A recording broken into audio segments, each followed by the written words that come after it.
দুবাইয়ে ভারত পাকিস্তান মহাযুদ্ধ আজ মরণ বাঁচন ম্যাচে ওপেনার বদল পাকিস্তানের।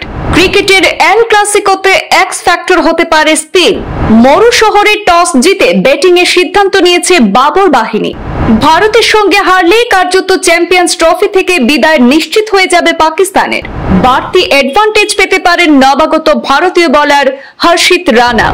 অবশেষে সেই মহেন্দ্রক্ষণ আজ দুবাইয়ের আন্তর্জাতিক স্টেডিয়ামে চ্যাম্পিয়ন্স ট্রফির ম্যাচে মুখোমুখি হচ্ছে দুই চিরশত্রু দেশ ভারত ও পাকিস্তান। আর সেই মহাযুদ্ধ উপভোগ করছে বিশ্বের ক্রিকেট প্রেমীরা। উত্তেজনার পারদ এতটাই চড়েছে যে স্টেডিয়ামে বসে ভারত পাকিস্তান ম্যাচ দেখার জন্য লাখ টাকা খরচ করে টিকিট কিনতেও দ্বিধা করছেন না দুই দেশের সমর্থকরা। যদিও দুবাইয়ের মাঠে খেলা হওয়ায় দর্শকদের সমর্থনের দিক থেকে খানিকটা অ্যাডভান্টেজে থাকবে পাকিস্তান।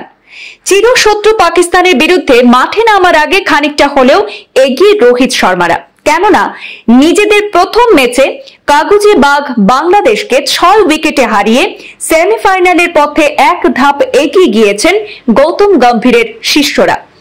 আজকের ম্যাচে জিতলেই সেমিফাইনালে যাওয়া নিশ্চিত করবে ভারত।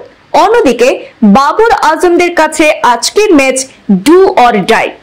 নিউজিল্যান্ডের কাছে 60 রানে হেরে অভিযান শুরু করেছে বাবর আজমরা। আজকে হারলে কার্যত বিদায় ঘন্টা বাজবে। জিতলে সেমিফাইনালে যাওয়ার আশা থাকবে, ফলে দুই দলই যে জয়ের জন্য ঝাঁপাবে তা বলাই বাহুল্য। দুবাইয়ের মাটিতে মুখোমুখি হওয়ার আগে দুই দলের সাক্ষাতে কারা এগিয়ে সেই পরিসংখ্যানে খানিকটা হলেও স্বস্তি দিতে পারে পাক সমর্থকদের। কেননা সেই পরিসংখ্যানে দেখা গেছে ভারতের সঙ্গে হেড টু হেড লড়াইয়ে বেশ এগিয়ে রয়েছে পাকিস্তান। এখনো পর্যন্ত দুই দল সব মিলিয়ে ওয়ানডেতে 135 ম্যাচে মুখোমুখি হয়েছে। এর মধ্যে পাকিস্তান জয় পেয়েছে 73টিতে আর ভারত জিতেছে 57 ম্যাচে। বাকি 5 ম্যাচ পরিত্যক্ত হয়েছে। তবে ভারতের সমর্থকদেরও আশায় বুক বাঁধার মতো কারণ রয়েছে। কেননা শেষ 5 সাক্ষাৎকারে কোনো জয় নেই পাকিস্তানের। 5 ম্যাচে 4টিতে হেরেছে বাবর আজম মোহাম্মদ রিজওয়ানরা। একটি ম্যাচ পরিত্যক্ত হয়েছে। আর যে 4টি ম্যাচে হেরেছে পাকিস্তান সবগুলোই বড় ব্যবধানে।